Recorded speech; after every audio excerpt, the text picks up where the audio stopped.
You have to truly believe in the magic. Hey Magic fans, and welcome to this week's episode of Penny for Your Thoughts, the Orlando Magic UK podcast. I'm your host Mikey this week. As always, I'm joined by my friend from the Valley, so I'm joined by tonight the Chuckle Brothers. I'm going to call you two. To me, to you. Geraint, how you doing, mate? Bonjour, comment ça va? Sorry, what? Bof, je ne sais pas. Is that Welsh for come on England? I said, hello, how are you? Bof, je ne sais pas. That's the reply, Geraint. Is it, mate? I don't know. That's as much as my French goes. What's Welsh for we're not very good and we got dumped out of the World Cup? I don't know. That's not in our language. It's not in our language, mate. G said to me before we started recording, you brought up that Wales aren't in the World Cup, and I completely forgot about that. And now you reminded me, I had to bring it up to start the episode. All I said was, "Are you going to mention the World Cup?" And the answer was no. But then you brought it up, so it had to be brought up, didn't it? But there we go. No, that's fair enough. But I was well prepared, and if anybody's watching on YouTube, I've got my three favourite jerseys in the background, making up the French flag for the big game tomorrow. Is that a T-Mac jersey, a JJ Redick jersey, and a bit of toilet roll? And a Gareth Bale Welsh jersey. So, no, I'm good, thank you, mate. How are you? Good, man. I'm doing well. I know. It's, well, I wasn't here. We didn't do an episode last week. We'll get into that in a minute. And I think we did an episode the week before, and that's like the only one we've done. So we need to sort of get it back on track a little bit. But Gary, how you doing, mate? Always good, Mikey. I'm not going to answer in French, but I really knew when I give G that reply that my French A-level would come in handy one day. Just for spotting the Welsh dragon himself with a bit of so there you go. Yeah, all good, mate. You're looking well.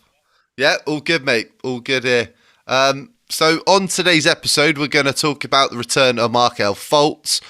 We have an update finally on Jonathan Isaac. We've actually got a few more updates as well that we had just before we started recording.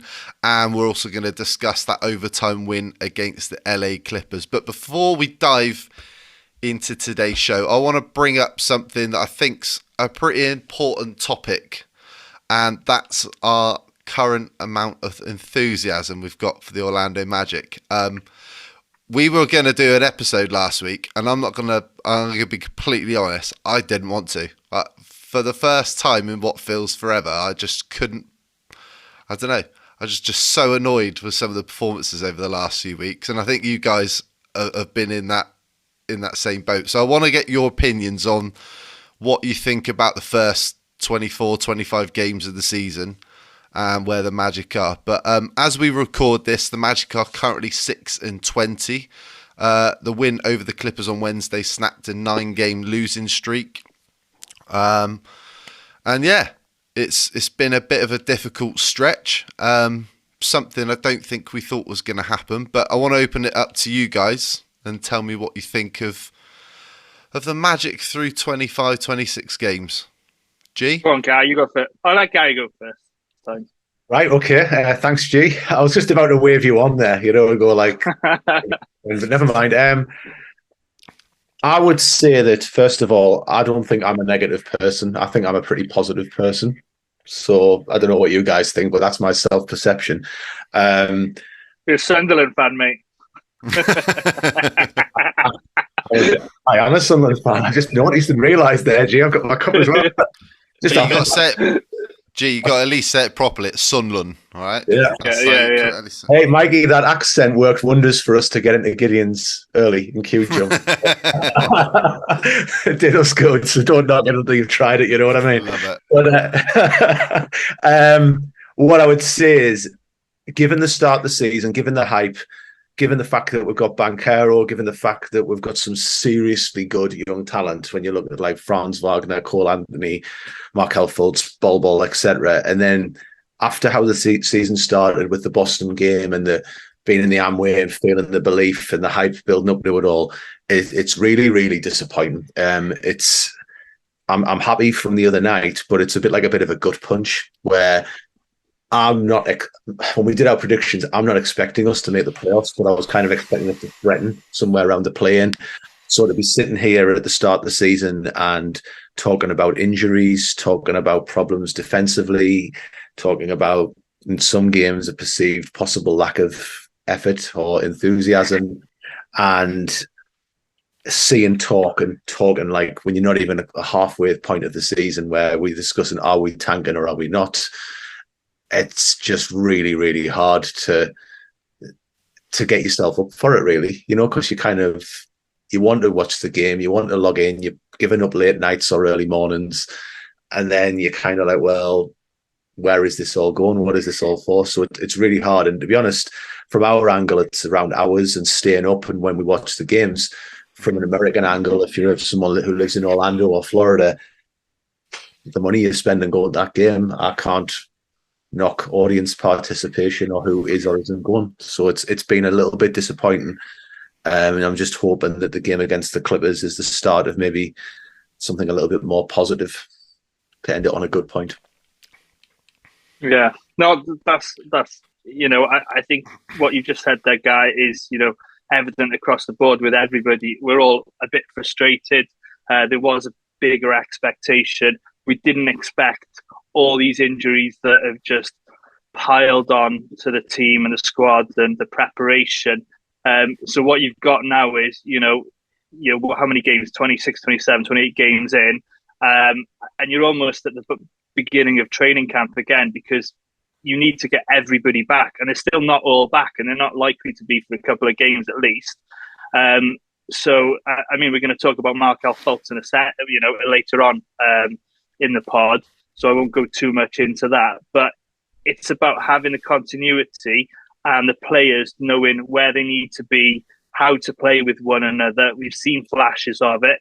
The LA Clipper game, which again we'll come on to in a little bit, was certainly something positive to hang our hat on. But it does feel like we might be tanking a little bit. Corporal Jones has arrived. Oh no. Yeah, one of the kids had a toy soldier hat, so I thought I'll nick that for the podcast. So, but it did feel like that a couple of games ago. But it's difficult to say. What we hear from the organisation is nobody wants to lose, everybody wants to play. But the way they've been competing in some of those games, especially that Philadelphia game, I said to Mikey before we jumped on, they were games we should have won. For me, we had better players on our roster available. They were missing Embiid, Harden, and Maxey. So you're thinking, right, you should be taking at least one of these. And we did it in our predictions on the last pod. I said we'd beat Philadelphia twice. I was confident we would. They had Tobias Harris for me, and that's it. And we got beat by a bunch of role players like George Niang. Come on, let's be honest. They need to do better. So disappointing, but end of the day, the team's young. It's all about continuity, playing together. It might be for the best for next season. But here we go.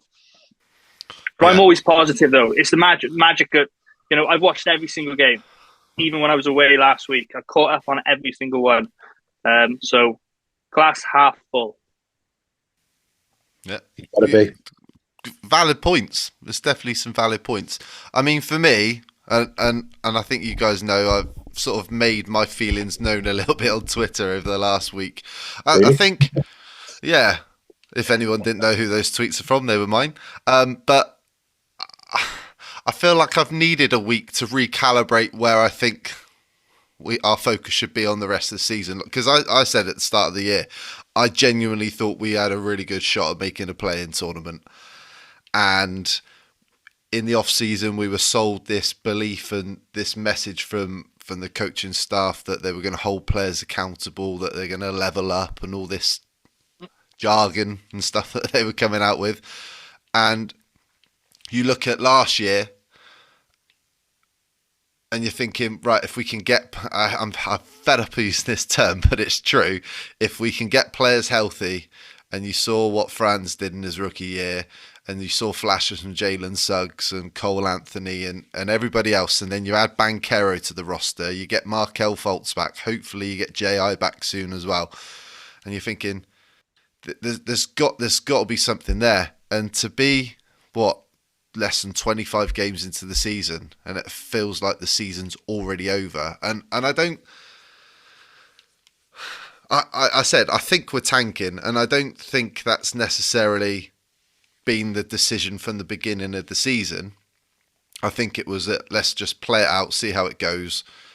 I said the last time I was on the pod that I think they are holding players out longer than you normally would with injuries, because they don't want to rush players back and risk re-injury and all that sort of stuff. They want to get players back healthy and keep them healthy.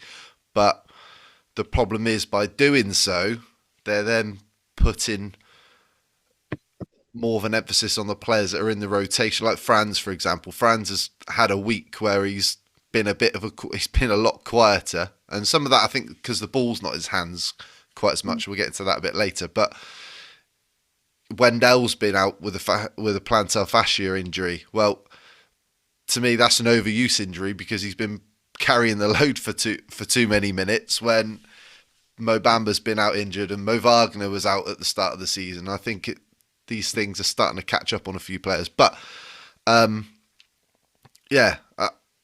I genuinely, and me and Gary had this conversation a week, I genuinely don't think the fact that we are sat here with the worst record in the league, 26 games into the season, this Magic management are not going to do anything to jeopardise a top 3 odds finish at the end of this year, because there's too many good players in this draft. I know there's the two, Wembyama and Scoot Henderson at the top of the draft, but it's a deep draft, but they're going to do everything they can to put themselves in that position, because we're already in that position now. That's just the way. Maybe that's just me being a bit negative after the last couple of weeks. But like you guys have already touched on, some of the performances didn't help. Like the Raptors, the Sixers, you guys have touched on that. But I don't know. I had a good few days where I was like, I'm not checking out of the season, but we all watch games. We all watch games in full. We either stay up late and watch them live, or we get up early in the morning. I've been watching all possession highlights and saved myself an hour a day. And I'll be honest, I did that for the Clippers game as well. So I managed to see it all in full, but I didn't quite get the same excitement for doing it, because I just think it doesn't really matter this season. And that's really, really frustrating to say, because that's not what I thought. That's not where I thought we should be at this point of the year. But there we go. I thought it was something worth bringing up. I think if we had recorded last week, I think I would have been on more of a rant than I am now. But Mikey, I've got to be honest. Like, I know I gave you a ring on the hands-free when I was driving home from work the other night. We had a good chat, and it was actually like almost heartbreaking listening to you on the phone, like how upset you were about it. Because I was kind of like, this is like, you two are both really positive and like optimistic Magic fans, and I was listening to Mikey, and I was like, bloody hell, like, I feel like I want to send him some beers down or something like that. It was getting that bad, you know. And it's sad though that we're sitting here now thinking who's in the draft in the top 6 picks. That's not good. It's not good, but I genuinely think, and if people aren't all there yet as fans, I think, and I don't want to tank. I hate tanking.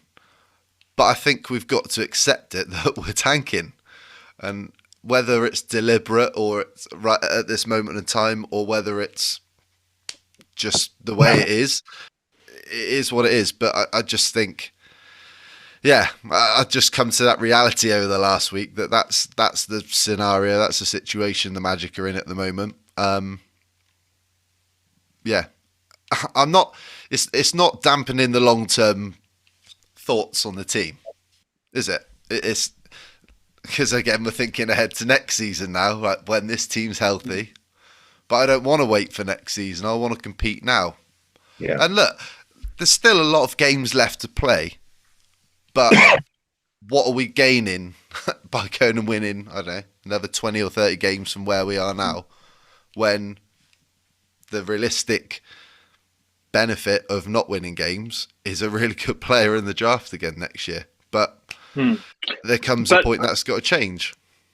On your point there, though, you look at the last 2 games.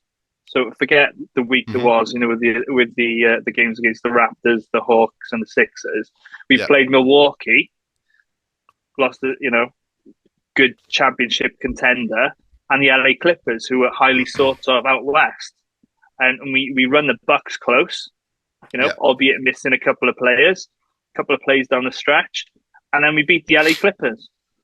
So they were missing 1 or 2, but we're missing a few. So it was good to see that competitiveness at home, and that the home fans. Like the first 5-6 games, it looked absolutely electric at the Amway, and you saw a couple of extra empty seats there on this week, but it looked like the atmosphere was bouncing, and the team was competing just because the defense was up in their grill, forcing turnovers. You see ball make a couple of dunks, etc., electrifying the crowd. That's what we want, isn't it?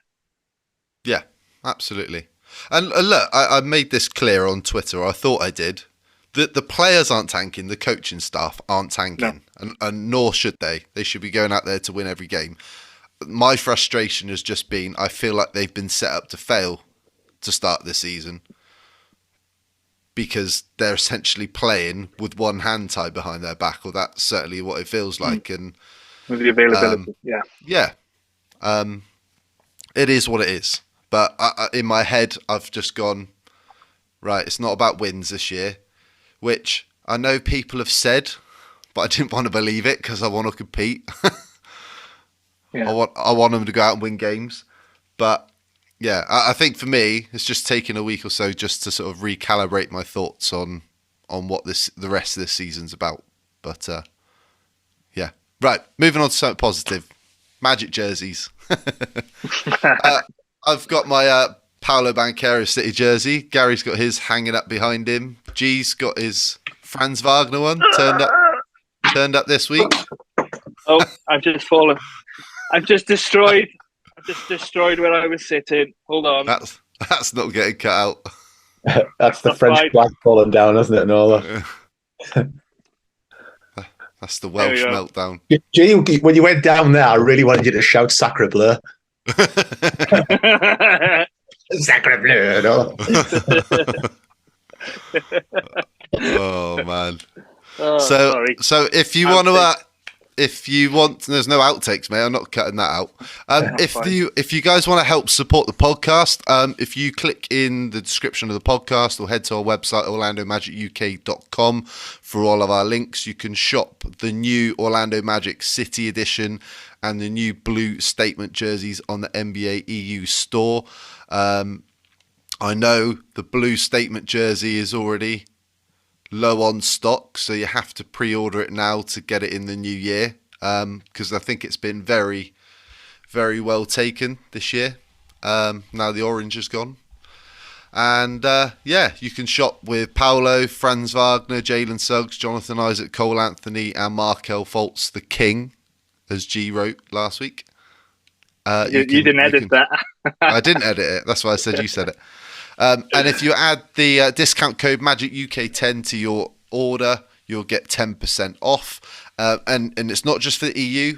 We know people that live in the United States who have actually ordered from the EU store, and it's been cheaper for them to order through the EU store and have it shipped to the United States. So if you guys want to do that, you can. We also have the YouTube channel as well. If you're watching a podcast, that's something else you can do to help support us by subscribing to our YouTube channel, orlandomagicuk.com. Right, moving on to some Magic news or injury updates. So we finally seen Markelle Fultz make his season debut last week. I'll get your thoughts on his early impressions a little bit later.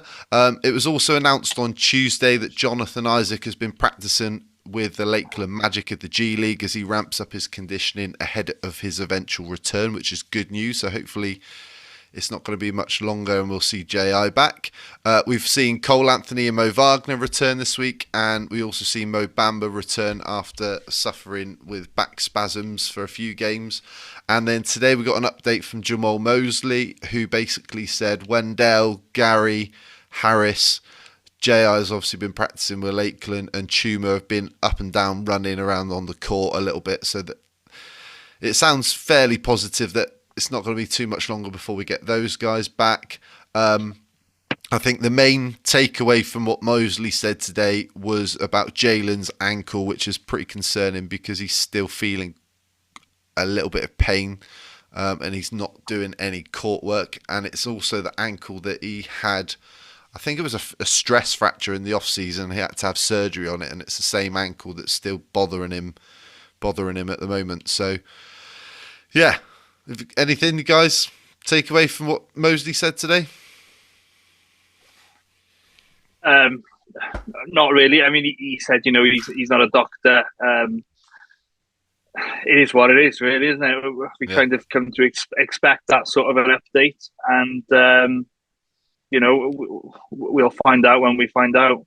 When do you think, if you had to put money on it, when do you think Jonathan Isaac's going to come back? Because I think he is going to come back at some point. I'd say is it going to be before the new year? I think maybe about Christmas time against the Lakers. That'd be good. On the 27th, I think that is. Gary's looking at it like might be March. Yeah, March 2029. I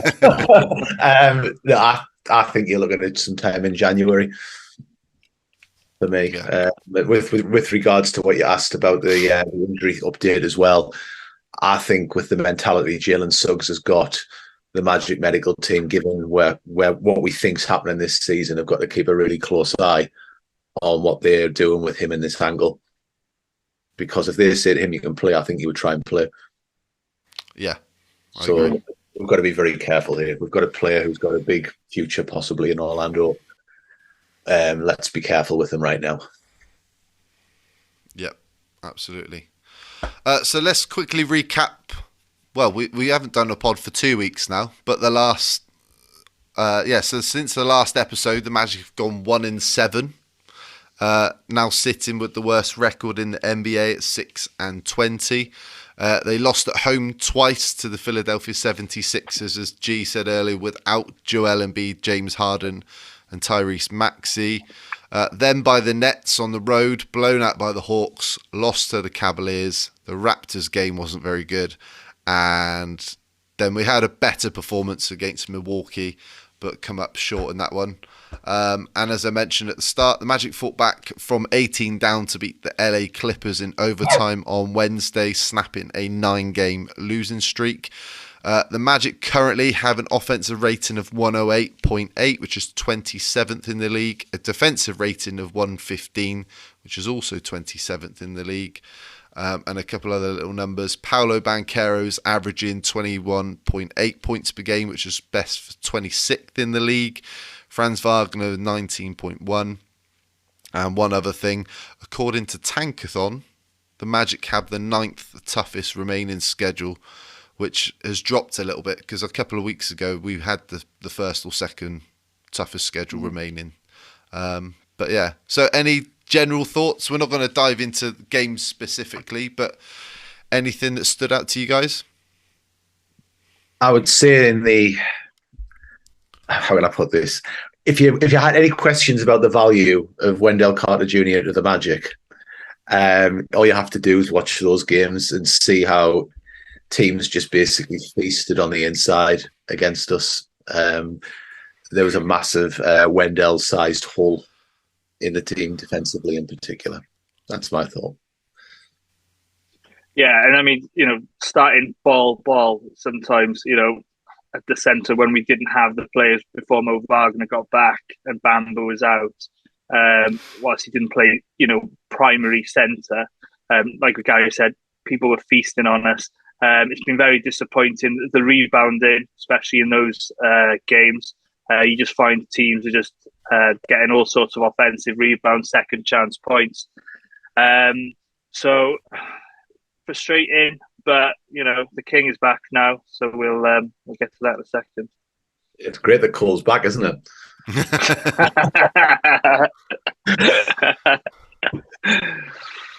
So, talking of the king, Markelle Fultz, what have you seen from your guy G since his return? Well, obviously, it's nice to have a ball handler he's had a couple of turnovers. Let's not beat about the bush. He's obviously the pace has picked up a lot. As long as the outlet is to him. I'll get onto that in a second. I was going to mention something about ball dribbling because his pocket is getting picked way too much, and he shouldn't be bringing up the ball. It should be given to the guards. That should be their job. Because we've had a few turnovers with ball just trying to bring the ball up in the backcourt, and that's the job of Markelle Fultz, Cole Anthony, RJ Hampton, those guys. So the pace is better. He's collapsing the defense. Some of the passes, are exquisite. Obviously, things are going to get better. He's just getting up to pace with, his fitness, etc. Having only played 5-6 games. The shooting will come. We saw flashes the other day. Hit two 3-pointers against the was that the Bucks or the Clippers? I can't remember. No, it was the Bucks. Bucks. It was the Bucks, wasn't it? Then defensive intensity. He's picked up a few steals. I just generally like the flow of the offense because a couple of games before he got back, there was no fluidity to it. I still think we need, a 2 guard. Franz Wagner needs to be the 3, a 2 who can actually shoot, spread the floor, because when he collapses the defense, when we kick it out, a couple of passes, we need to have those knockdown shooters. But we just need to get, like Mikey said earlier, this is like Groundhog Day, isn't it?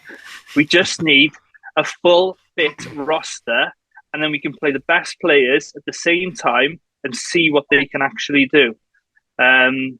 So I've been impressed with him, and crunch time against the LA Clippers. I know it might have been better to have Cole on for his shooting, perhaps. I was actually watching that, thinking of Gary. Is Gary thinking that Cole should be on the floor instead of Markelle? And I was so glad that Markelle, at least he attempted, he attempted those shots at end of regulation. I was so wishing for them to go in. They didn't drop, but, he does other things. So, no, generally happy with what he's brought. And I think he'll just go from strength to strength. Yeah, I agree.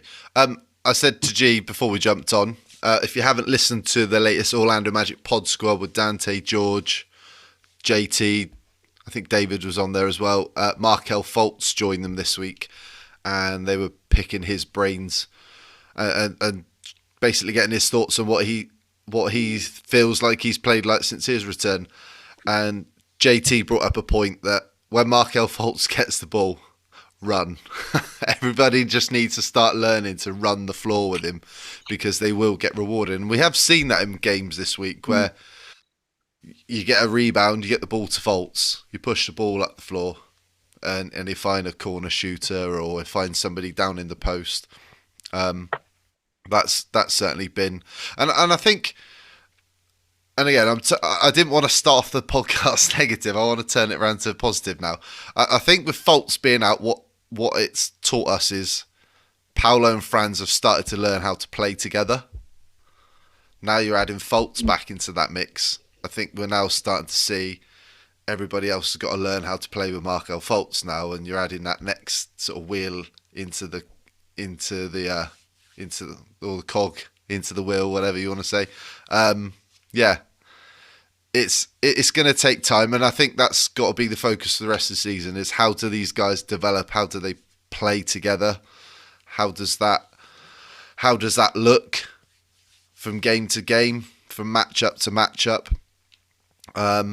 There's going to be times, like you said, Fultz was in the game in crunch time. Maybe next time that comes around, maybe Cole's the answer, or maybe actually the answer, which it's just been something I'd like to see more of, is more the ball in Franz's hand again. And I think that, for me, that's been my biggest takeaway since Fultz has returned. Franz hasn't had the ball in his hands enough, and he's not really got involved offensively enough for me. But again, that's just them learning how to play together for me. Gary, you want to add anything? Totally agree. I think when you're talking about Markelle Fultz, it's just a matter really of time.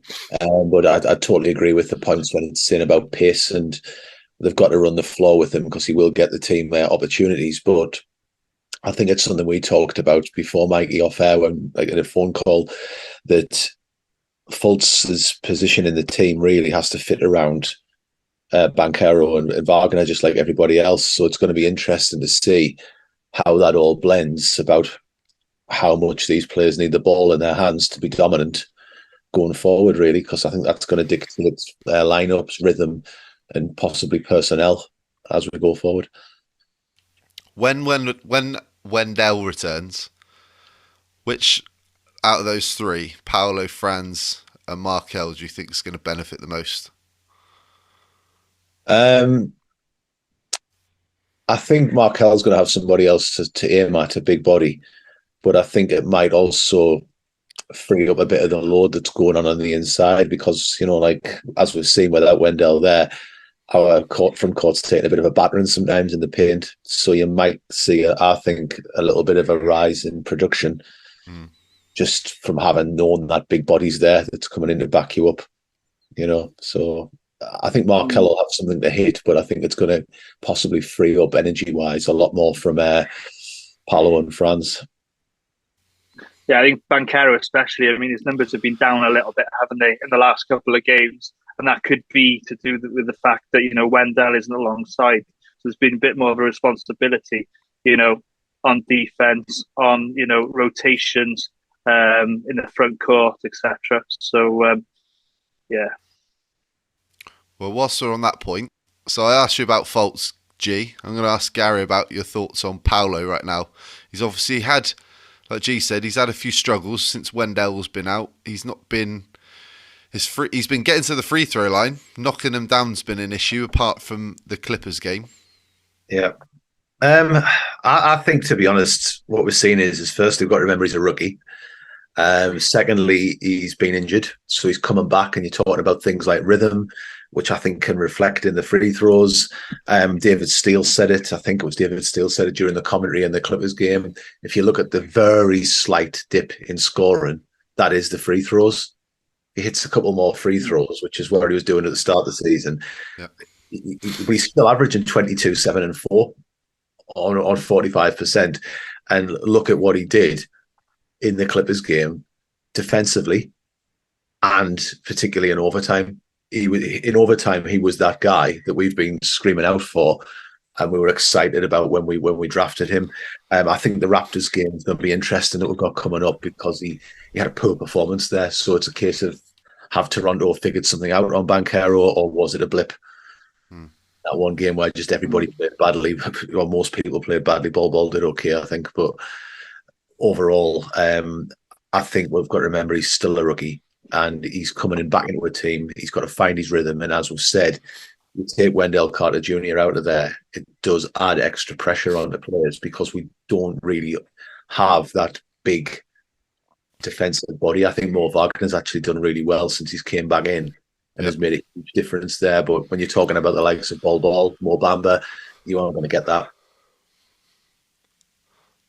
Whilst you brought up Mo's name then, Mo Wagner. Yep.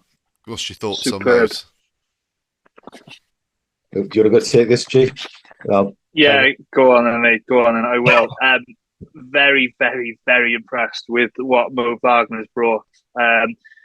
He's that bad guy, that villain that we haven't had since Matt Barnes, have we? It's a nastiness. Can you think of anybody else? We've actually got two on this team.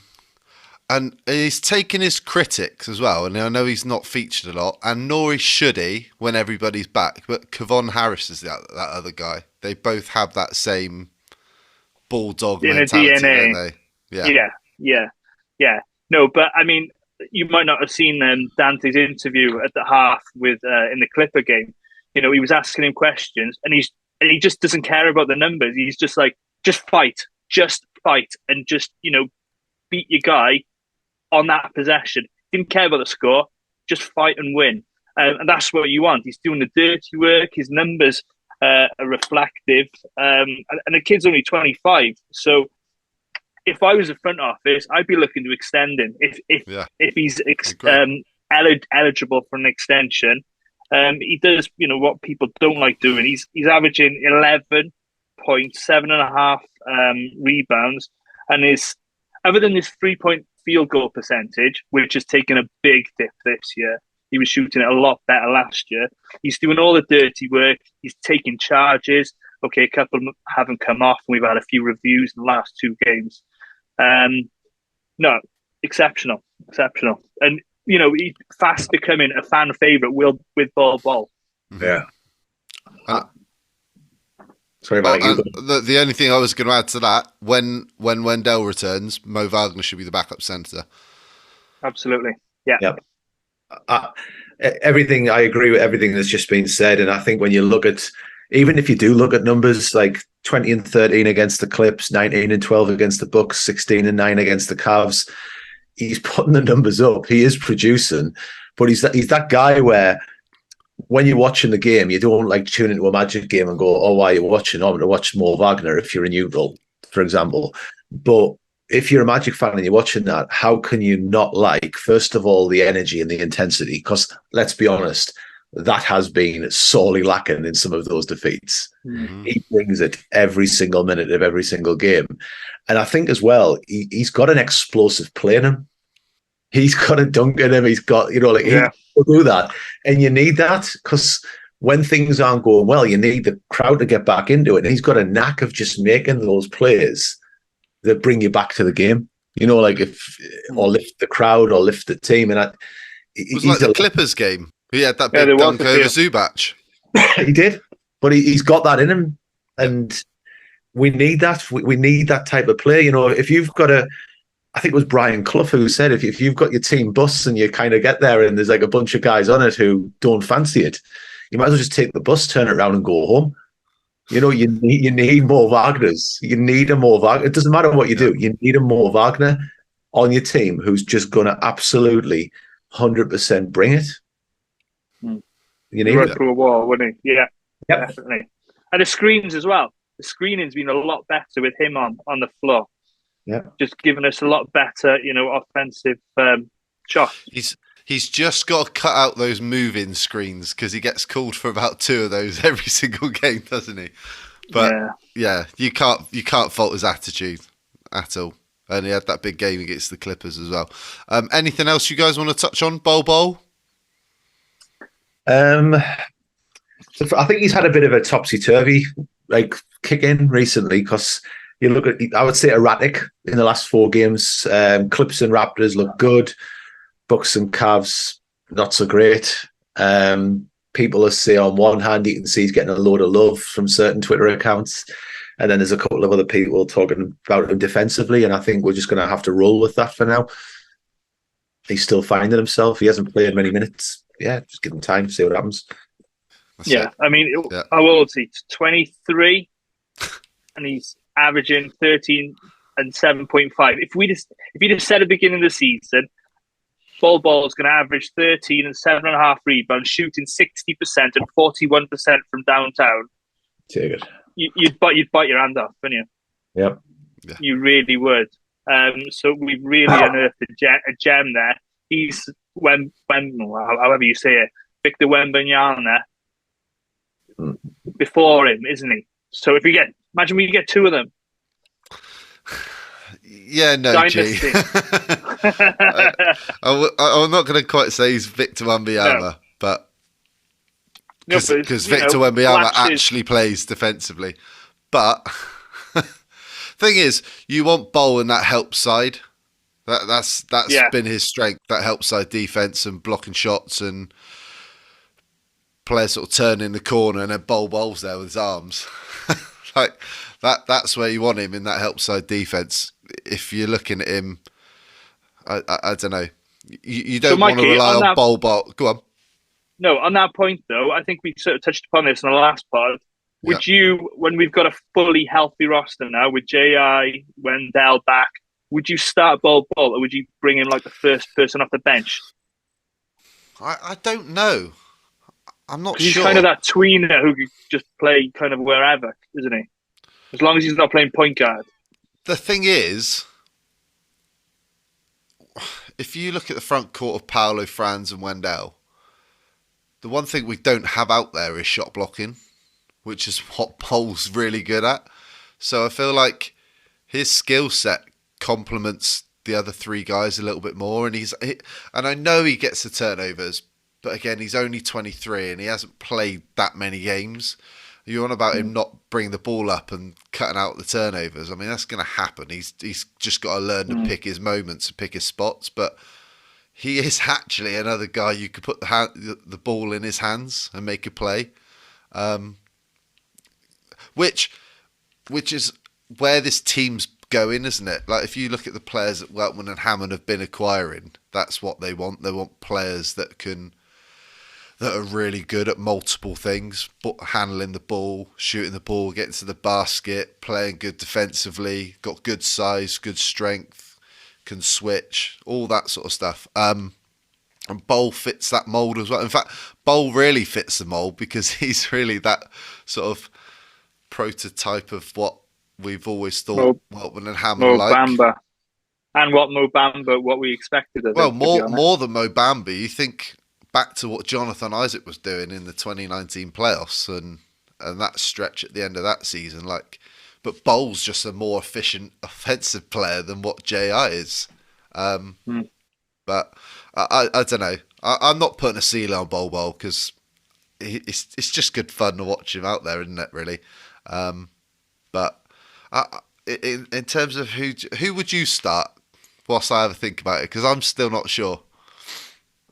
I'm sticking to the same team I had at the beginning of the season, which is Markelle, Jalen, Franz, Paolo, and Wendell. It's just a shame, we can't play Franz at the 2. He's getting a lot more capable, ball in his hands. You feel a lot more comfortable. He hit that drive-in bank shot, I think, against the Clippers right at the death with a minute to go. And, you were confident him having the ball in his hands, he was going to deliver. And, I felt a lot more confident him taking that shot than I did Markelle.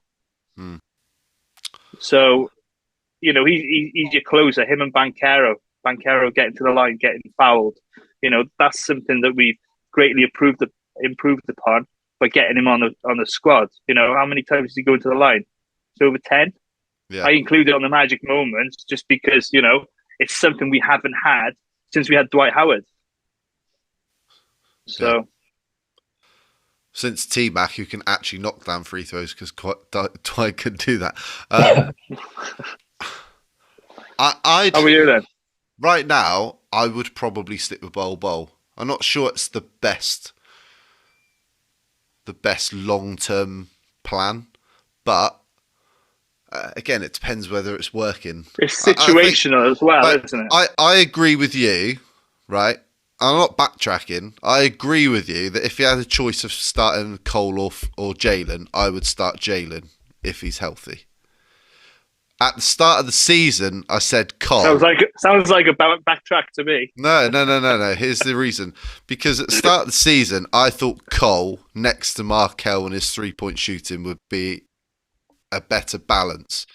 But when Jalen's played this year, he's taken a leap for me and he's looked a more impactful player than Cole has. So in terms of a starter, I would start Suggs now. Now, at the start of the season, based off of what we saw last year, I would start Cole at the beginning of the season, but they were hurt, so it didn't matter.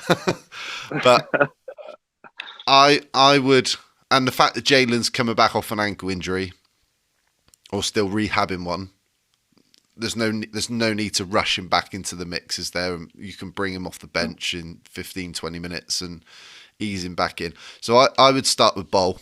So Bol with who? Give us the others. I go Markelle, Paulo, Franz, Bol, and Wendell. That's who I would start. Because that's the other thing. Like, you think there's three guys there that are 6'8", 6'10" in the front court, but they still haven't been able to rebound the ball that well.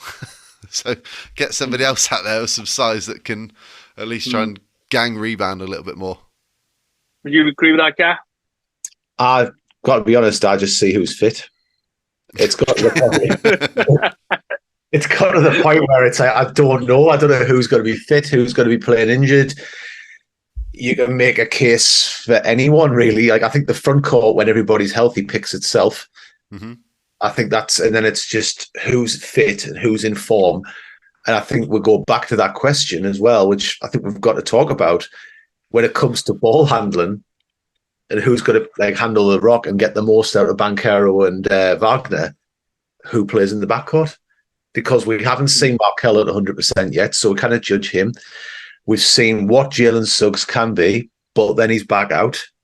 We've seen Cole come in, start the season well, then drop out. There was a case you could have made that you played Cole to close the Clippers game in regulation. You don't know. I honestly, it's a crazy answer. I honestly don't know. I'm enjoying watching ball play from a pure entertainment standpoint. I'm like, I just put him on the court and entertain me for a bit. But I honestly don't know, because I can't imagine what a fully fit roster looks like. There's the argument about what happens if Jonathan Isaac comes back and looks good. He certainly solves a lot of those defensive problems. Mm. But then what? Do you try and shoehorn Franz into the 2 spot? We don't know. I'll be honest. I think the long-term answer is we'll see a trade. If everybody gets fit, I think we'll see a trade. That's what I think will happen, and it'll answer all of those questions about the backcourt and the rotation.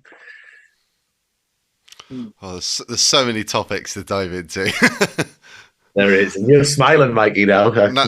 I was watching your face there, and I saw that tinge of excitement when I said it. Because it's another topic we talked about during the week. Trades. It is. And what? All right. We haven't asked you about this, and nobody knows what we discussed in the week. What? Here we go. Is there any trades you would do this year, G? And if I like my team. I like the team as it is. Can we trade for some healthy players if we do? The only one, that's kind of floating is, obviously Terence Ross. And then you've got RJ Hampton, who's not getting, for me, minutes when he probably deserves so. When Kevon Harris is. Kevon's played very well, but, I don't see how RJ hasn't played well enough to have those minutes. So potentially, I'll tell you why I think. Because it's the same reason we talked about Mo Wagner.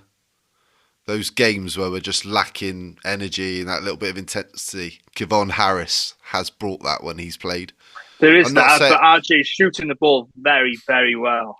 But there's a reason, and I know people, and I know it's a very valid reason, but there's a reason why he keeps being in and out of the rotation. He gets an opportunity, and then he doesn't play for 5 games, and then he gets another opportunity.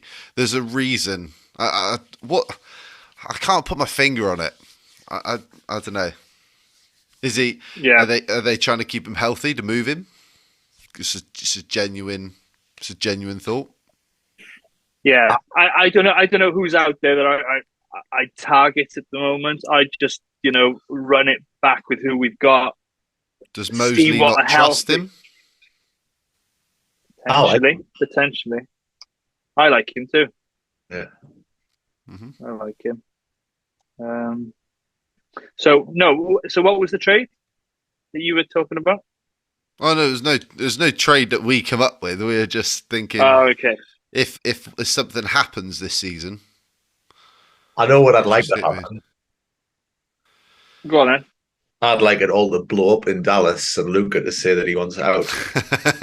I'd like that happen.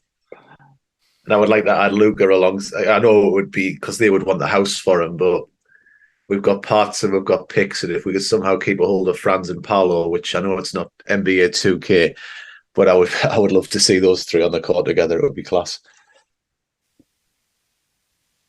And I'm allowed to say that because I'm currently sitting on Lakers Twitter. It's Fantasy Island right now. I think we're a little way off those sorts of trades. Though. Yeah. I think it's just something. I think if something happens this year, I think one of, as you said, one of T. Ross or Gary Harris to a contender. You could see someone like Reddish coming in. I could see that. Or it'd be the Lakers, throwing everything at, someone like Vucevic and I don't know, somebody off the Bulls, DeRozan. And then doing another trade with us or something to get T. Ross just to get more shooting. Something to that effect.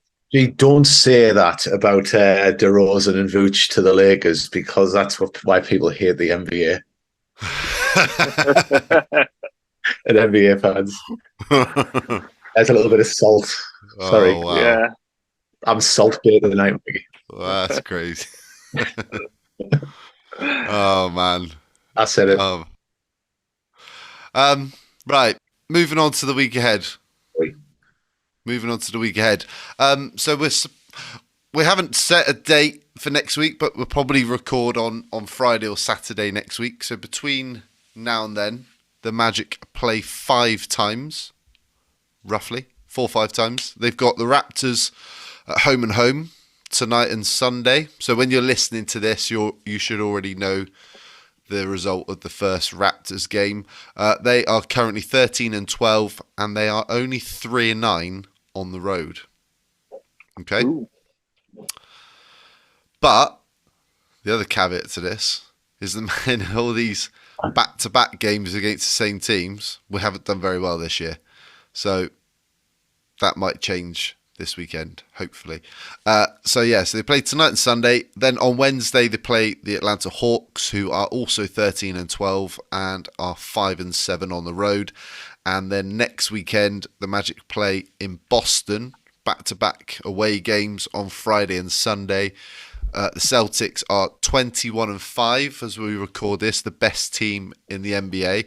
And I'm going to hold my hands up, right? I'm not going to make apologies to Celtic fans, no chance. But that was one I got wrong at the start of the season of Boston. They'll get found out, mate. Don't worry about it. No, I'm not sure they're going to. I don't know. They are right in that upper echelon of teams that are going to compete for the finals again this year. They are, and clearly the coaching didn't make that much of an issue to them. In fact, they only got better. And the other one I got wrong, which I have heard a lot of people get wrong, was the Pacers as well, who've actually been a bit of a surprise. They have dropped back a little bit lately, but they've been better than advertised at the start of the season. The Celtics are 11-2 at home. So they'll be 11-4 by the end of next weekend. Yeah. There we go. We decided before we recorded we're going to drop our weekly predictions for now. So that means I've won then, because I was 1-0 and you were 0-1. No. Wooden spoon for you all. Hey. Thing is, since our trip to Orlando, G's hopefully going next month. Yes. And keeping the fingers crossed for you, mate. And we've had a few episodes that we've missed and inconsistencies. The weekly predictions has just got away from us, really. So we're going to drop it for now. We might start it in January. Might do it for the month or something. I don't know. We'll see. We'll get to that.